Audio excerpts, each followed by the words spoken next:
كمي توعلو تخاتلتي مدبات معكل جولجول سبورت نلوم قدام شمونت نحاسة زدالنا يو كلاي زور تحستو علتاو زيناتات سبورت حيزنا تقربنا لنا مكتتالكم بأخبروت نعدم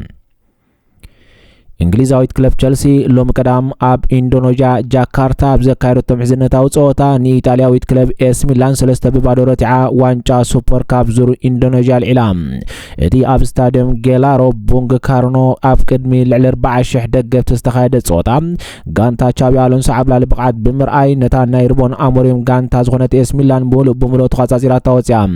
برازيلاو اتقاجا بيدرو قد معرفتا بتوسخ غزي موسيس كاسيدو كابورنا عبزابو كعسو بروس شوت تمزغيبو نلدات كفيتو دغيمو ت برازيلاو اتقاي دحر داغما مجمار صوتا قال اي ابرم قاليتا طراح صنيحو كاب بيدرو نيتو ستارمت كعسو تتقيمو مريحنتهم بعز في اعبيو اكواديرياويا كافافالي موسيس كاسيدو دما مبل 50 د كاب ساندو فصن قلاع وصاي كوينم كعسو اب ايرن قلا قتاليتن بلزتن شوت تمزغيبو 3 ببارو تعويتهم 3-4 كلت حدا زسلفا سلطان الونسو نتناي دحريت مسمر بسلسته تخلخلتي بعوتا تكبيرو كوص مقالم نتشيلسي ازيو زحاشنا مكلخال مرغاك تركب اخيلوا بزيكازي اب تحتي حدشا سلطان سيت فيس اوستين ماكفيك تعلم جميرا زلا كلب تشيلسي كلت شوتات بغتا كافكرون عم مزغابا صعيبو اتا سلطان يزلو تمكرو زمسكريوم كابز بتوسخي تشيلسي بزعابي فلليك تعود تخل نيرام انتونه كاب مغير ومبر زوردو جواني كواندا نيكولاس جاكسون عند الدات وقعهم بانصار نايزا سلطان اموريم باغو مسنخلات كم زغاطو مزغلصو تنتنتيم اتي زمر صو 3-4 كلت حدا قدا صاوتان ميلان ام كلخلا كتقالا يغبرا مهلاو غليصوم مخنيات نايز دما ناي حج ناي كنف تصاوتا ام كلخال زلوم ترا زدلي صعو مكتتال كغبرلوم كم زلو غليصوم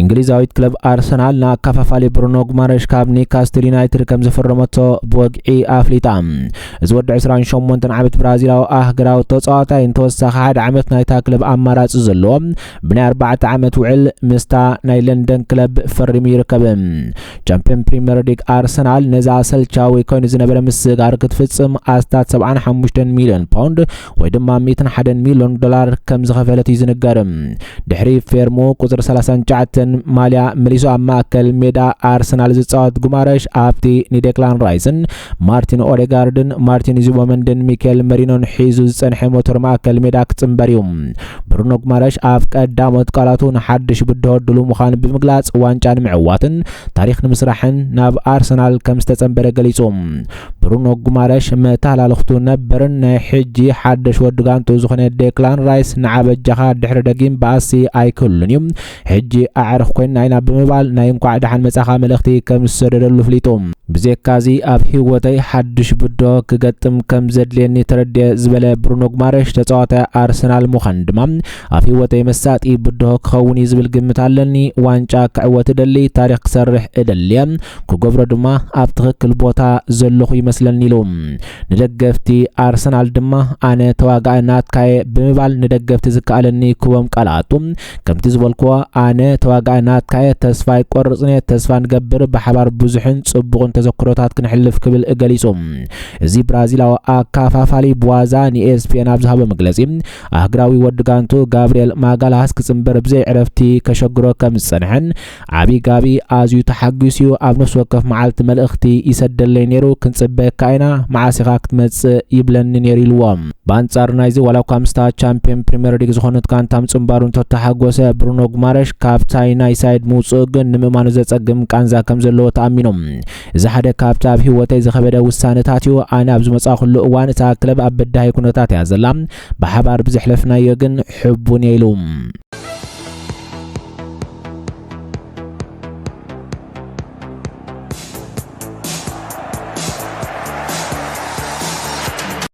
ካልእ ዜና ምስ ንሰግር ኣብ ኣርጀንቲናዊ ተጻዋታይ ሊዮኔል ኣንድሬስ ሜሲ ጆርጅ ሜሳ መበል 68 ዓመቱ ሎሚ 8 ነሓሰ 2026 ኣብ ሮዛሪዮ ኣርጀንቲና ኣብ ዝርከብ ሕክምና ካብ ዝዓለም ብሞት ተፈሊዩ ከም ዘሎ ተገሊጹ። እዚ ወላዲ ካብ መጀመርያ ናይዚ ዓመት ጀሚሩ ምስቲ ንጥዕንኡ ኣዝዩ ዝጸለወ ስሙ ዘይተገልጸ ሕማም ንነዊሕ እዋን ክቃለስ ጸኒሑ እዩ። ንሊዮኔል ሜሲ ኣብ 12 ዓመት ዕድሜ ብዘጋጠመ ሕጽረት ናይ ዕብየት ሆርሞን ሕክምና ዝኸውን ገንዘብ ንምእካብ ናብ ባርሴሎና ንምግዓዝ ብዙሕ ጻዕሪ ብምግባር ወዱ ኣብዚ ንዓለም ተቆጻጺሩሉ ዘሎ ደረጃ ክበጽሕ ኩሉ ዘድሊ ዋጋ ከፊሉ እዩ። ብዘካዚ ካብቲ ውልዱ ፕሮፌሽናል ውዕል ዝፍርም ንልዕሊ 2 ዓመታት ንግዳዊ ሽርክነታትን ብሚልዮናት ዝቑጸር ንግዳዊ ግዝኣትን ንሊዮኔል ሜሲ ወኪሉ ኮይኑ ኣሳሊዎ እዩ። እዚ ጥራሕ ዘይኮነ ብዘደንቕ ናይ ኣቦን ወድን ስጡም ዝምድና ኣብ ነፍሲ ወከፍ ዓቢ ናይ ዝሞያ ምዕራፍ ኣብ ጎኒ ሊዮኔል ሜሲ ጸኒሑ እዩ። ታሪኻዊ ህይወት ጆርጅ ቅድሚ ወዱ ኩዕሶ እግሪ ምጅማሩ ኣብ ኣርጀንቲና ኣብ ዝርከብ ፋብሪካ ሓጺን ከም ተቆጻሪ ኮይኑ ይሰርሕ ምንባሩ ይንገር። ሪያል ማድሪድ ቀዲማ ብሞት ኣቦ ሜሲ ጆርጅ ሜሲ ዓሚቕ ሓዘን ብምግላጽ ክለብና ንሊዮኔል ሜሲን ስድሩን ንኹሎም ኣዕሩኽቱን ቤተሰቡን ጽንዓት ይሃብኩም ኢላ። ድሒራ ድማ ባርሳ ፕሬዚደንትን ቦርድ ዳይሬክተራትን ባርሴሎና ብሞት ጆርጅ ሜሲ ኣቦ ተጻዋታይ ባርሳን ኣፈ ታሪኽ ሊዮኔል ሜሲን ዝተሰምዖም ሓዘን ብምግላጽ ብሰብ መላእ ማሕበረሰብ ባርሴሎና ንቤተሰብ ጽንዓት ይሃብኩም ክትብል ገሊጻ። ባርሴሎና ንጆርጅ ሜሲ ንክለብና ዝገበሮ ተወፋይነት መጀመርታን ዝኸበረ ዓመታትን ናይ ወዱ ሊዮ ናይ ኩዕሶ እግሪ ህይወት ብሓላፍነት ስለ ዝሃበና ተመስግን ክትብል እውን ወሲኻ። ናይ መጀመርያ ናይ ህፃንነት ክለብ ሜሲ ኒው ኦልድ ዌይስ ብወገና ንነፍሲ ወከፍ ስጉምቲ ሊዮኔል ሜሲ ካብ መጀመርያ ኣብ ማልቪናስ ኣብ ሜዳ ምዃኑ ክሳብ ጥርዚ ክብሪ ኩዕሶ እግሪ ዓለም ነዞም ሕብርታት ክላበሶም ስለ ዝገበርካዮ የቐኒልና ክትብል ኣፋንያቶም።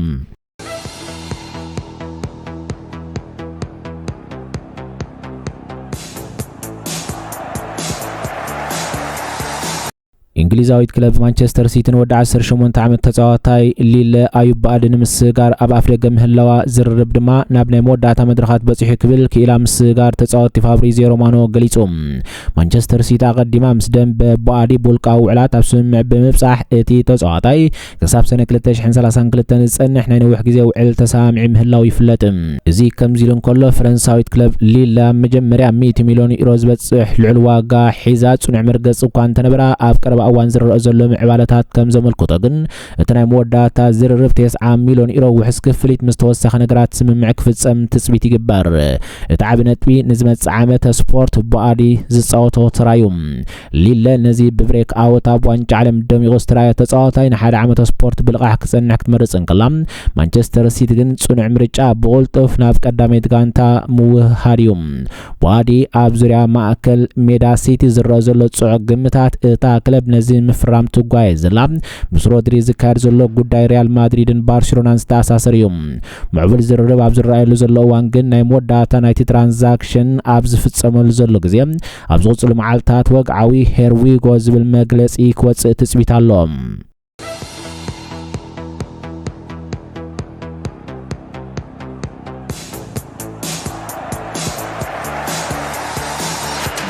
እንግሊዛዊ አካፋፋሊ ሜሰን ማውንት ክለቡ ማንቸስተር ዩናይትድ ኣብ ዩቶበሪ ምስ ፓሪስ ሰንት ጀርመን ኣብ ዘካየደቶም ሕዝነታዊ ጸወታ ድሕሪ 19 ደቂቕ ጥራሕ ብዘጋጠመ መስበርቲ ካብ ጸወታ ክወጽእ ተገዲዱ።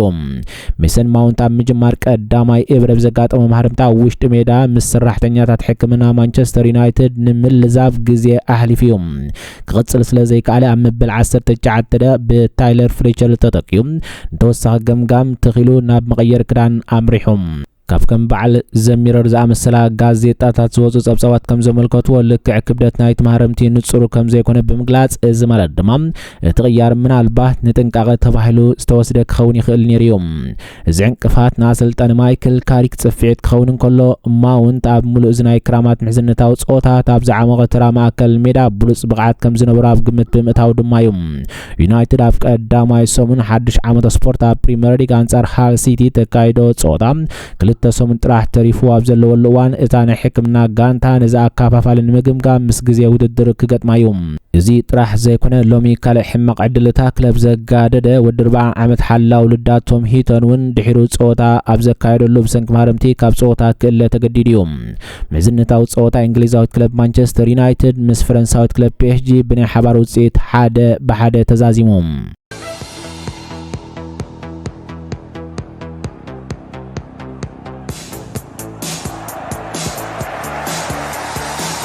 እንግሊዛዊት ክለብ ኖቲንጋም ፎረስት አይቮሪ ኮስት ናይ ማእከል ተኸላኻላይ ዑስማን ዲማንደ ካብ ስፖርቲንግ ሊዝበን ንምፍራም በ40 ሚሊዮን ዩሮ ወይ ከዓ 34.4 ሚሊዮን ፓውንድ ተሳሚዓ 40 ሚሊዮን ዩሮ እቲ ውሕስ ክፍሊት ምስ ብቕዓት ዝተኣሳሰር ቦናስ ድማ ናብ 45 ሚሊዮን ዩሮ ክዓቢ ዝኽእል ተወሳኺውን ስፖርቲንግ ሊዝበን ካብ መሸጣ ዝርከብ ገንዘብ 10 ሚታዊት ክትረክብ እያ እዚ ወዲ 22 ዓመት ተኸላኻላይ ኣብ ሜዳ ሲቲ ግራውንድ ክሳብ 2031 ዝቕፅል ናይ ነዊሕ ግዜ ውዕል ክፍርም ምዃኑ ተፈሊጡሎም እዚ ኣገዳሲ ዕድጊ ዋና ኣሰልጣኒ ክለብ ኖቲንጋም ፎረስት ኦሊቨር ግላስነር ብድፊቱ ዝተፈጸመ ክኸውን እንከሎ ቅድሚ ሕጂ ኣብ ክሪስታል ፓላስ ኣብ ዝነበረሉ እዋን እውን ነዚ አይቮሪ ኮስታዊ ተጻዋታይ ከፈርሞ ፈቲኑ ነይሩ 1 ሜትሮን 9 ሴንቲሜትርን ቁመት ዘለዎ ዲማንደ ግላስነር ኣብ ሴት ፒስ ንምክልኻል ዘድልዮ ቁመት ክረክብ ዕድል ክበዩ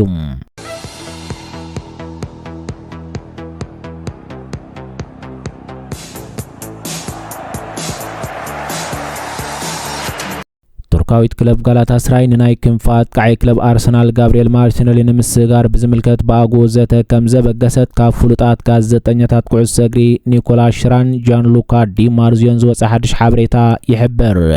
እታ ቻምፒየንስ ሱፐር ሊግ ቱርክ ዝኾነት ክለብ ንኣሰልጣኒ ኦካን ቡሩክ ሓደ ማራኺ ናይ ጸጋማት ቃይ ንምስጋር ቀዳምነት ሂባ ትሰርሓሉ ዘላ ግዜ ናብቲ ወዲ 25 ዓመት ብራዚላዊ ኣህግራዊ ተጻዋታይ ገጽ ኣቕኒዓላ እቲ ጸብጻብ ከም ዝገልጾ ቀንዲ ዕላማ ጋላታሳራይ ተጻዋታይ ክለብ ኤስ ሚላን ራፋኤል ሊያው ኳንተ ነበረት ልዕሊ 50 ሚሊዮን ዩሮ ዝግመት መሳገር ገንዘብ ዝሓተተ ዝተሓላለኸ ዝርርብ ግን ኣለፍቲ እታ ክለብ ንጋብሪኤል ማርቲኔሊ ከም ላዕለዋይ ኣማራጺ ክስዕብዎ ደሪኽዎም ኣሎም ጋብሪኤል ማርቲኔሊ እቲ ቅድሚ ሕጂ ምስ ኣርሰናል ዝገበረ ውዕል ብወግዒ ክሳብ ሰነ 2027 ዝቕጽል ኮይኑ ምንዋሕ ግዜ ኣብ ስምምዕ እኳ እንተዘይተበጽሐ ኣርሰናል ግን ጻንሕቱ ብኣውቶማቲክ ክሳብ 2028 ንምንዋሕ ኣማራጺ ኣለዋ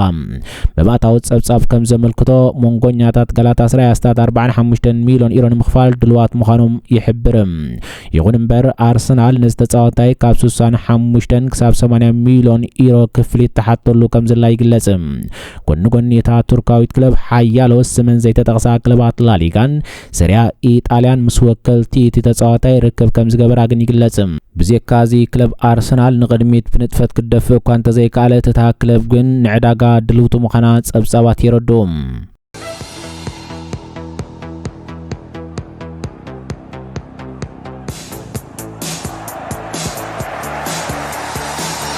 እንግሊዛዊት ክለብ ኒካስትል ዩናይትድ ናካፋፋለ ኦሎምፒክ ዲ ማርሴይ ፒየር ኤሚር ሁጅበርግ ንምስጋር ብንጥፈት ሰርሕ ምህላዋ ተገሊጹ ኒካስትል ነዚ ወዲ 31 ዓመት ዴንማርካዊ ኣህግራዊ ተጻዋታይ ድሕሪ ተኸታታሊ ልዑል ተርእዮታት ምስጋር ወሰንቲ ተመክሮ ዘለዎም ተጻዋቲ ማእከል ሜዳ ኣብ ዕላማ ክትእትዎ ደሪኽዎ ኣሎ ኒካስትል ዓበይቲ ኣዕኑድ ጋንታ ድሕሪ ምኽሳራ ንዳግመ ህንጸት ምዕራፍ ትዳሎ ምህላዋ ሩዱ ኣርእስቲ ኮይኑ ሓልቓ ጋንታ ብሩኖ ጉማሬስ 75 ሚሊዮን ፓውንድ ተኸፊልዎ ናብ ኣርሰናል ንምስጋር ክዛዝም እንከሎም ሳንድሮ ቶናሊ አንቶኒ ጎርደን ውን ካብ ሴንት ጄምስ ፓርክ ወፂኦም ናብ ቶተንሃምን ባርሴሎናን ኣምሪሖም ኣለዉ ፈረንሳዊት ክለብ ማርሴይ ካብ ሒሳብ ደሞዝ ናይቲ ተጻዋታይ ንምድሓንን ገንዘብ ንምእካብን ዓብይ ፋይናንሳዊ ጸቕጢ ኣጋጢሙ ኣሎ ከም ሳዕቤኑ ድማ ነዛ ኣካፋፋሊ ክለብ ቶተንሃም ነበር ብተዛማሪ ትሑት ክፍሊት ክትገድፎ ፍቃደኛ ምዃናን ካብ 12 ሚሊዮን ክሳብ 15 ሚሊዮን ፓውንድ ከም ትደሊ ይግለጽ ብዘካዚ ሆጅበርግ ኣብ ዝሕጂ ዋና ኣብ ፈረንሳ ዘሎ ውዕል ትኹረት ክገብረሉ እንከሎ ወኪሉ ሉካ ፒቸኔሊ ግን ብፍላይ ናብ ፕሪምየር ሊግ ንምምላስ ማዕጾ ክፉት ገይሩ ነዚ ምግዓዝ ቀጠልያ መብራህቲ ሂቡ ኣሎ ስትራቴጂካዊ ረቓሒ ኣብ ማግባይ ዝፈጥሮ ጽልዋ ዝተረጋገጸ ተመክሮ ናይቲ ሊግ ስለ ዘለዎ እዩ ኣብ ዝሓለፈ ግዜ ኣብ ቶተንሃምን ሳውዝሃምፕተንን ልዕሊ 250 ጸወታት ፕሪምየር ሊግ ከም ዝተጻወተ ድማ ይንገር ኣብ ካልእ ከም ተጻዋታይ ቦርሻ ዶርትመንት ፍሌክስ ንምቻ ዝኣመሰሉ ተጻወቲ ክተማዕዱ እንከላ ቱርካዊት ክለብ ቤሽክታስ ድማ ኒካስትል ድሕሪ እንተዳይላ ንፌርማ ሆጅበርግ ክትጥቀመሉ ኣብ ድልው ኩነታት ትርከብ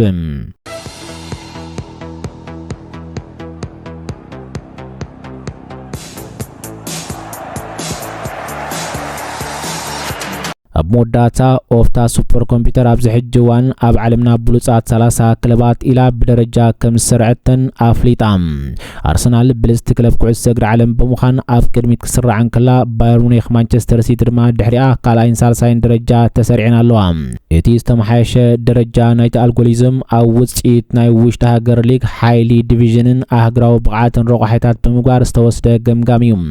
እዚ ዝርዝር ኣብ ኣፍቀርቲ ኩዕሶ እግሪ ዓለም ዓብ ክትዕ ፈጢሩሎም ብፍላይ ድማ ኣርሰናል ኣብ ቁጽሪ 1 ኮፊላ ከም በዓል ሪያል ማድሪድ ዝኣመሰላ ድማ ናብ 50 ደረጃ ምውራደን ተቐባልነት ኣይረኸበን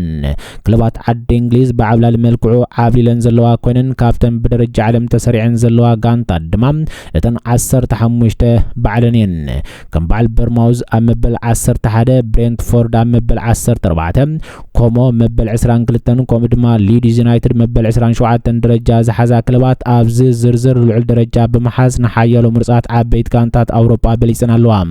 بانصارو كم بعل باير ليفركوزن مبل 26 اتلتيكو مدريد مبل 28 كوم دما توتنهام هوسبورس مبل 30 درجه محازن بزنبرن درجاتات كناصصرن كله بعابيو وريدن يركبام እዚ ከም ዘለዎ ኮይኑ ሓፈሻዊ እቲ ዝወፀ ዝርዝር እንተዳር ኢና ይወድማም ቀዳሚት አርሰናል ካልአይቲ ባየር ሙኒክ ሳልሰይቲ ማንቸስተር ሲቲ ራብዒይቲ ፒኤስጂ ሓምሸይቲ ባርሴሎና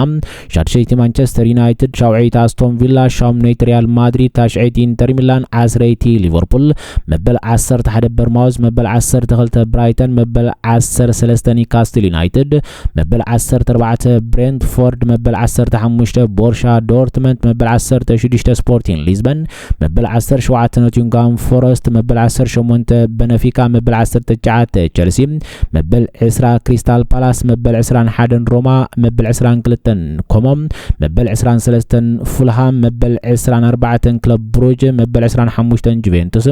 مبل 26 باير ليفركوزن مبل 27 ليدز يونايتد مبل 28 اتلتيكو مدريد مبل 29 ايفرتون مبل 30 توتنهام تسرعن يركبا سلام كتتالكم نمسكن حجي زبلنا مدبات سبورت نظم كنكاتتلهم صنحنا يموصلوا نيروم زغربنا مدبات عقيفكم كتكونوا انها تتسفنا ابزغط المدب بحالة حسو كساب نراخب ابزلنايو سلام نتعنان نخلنا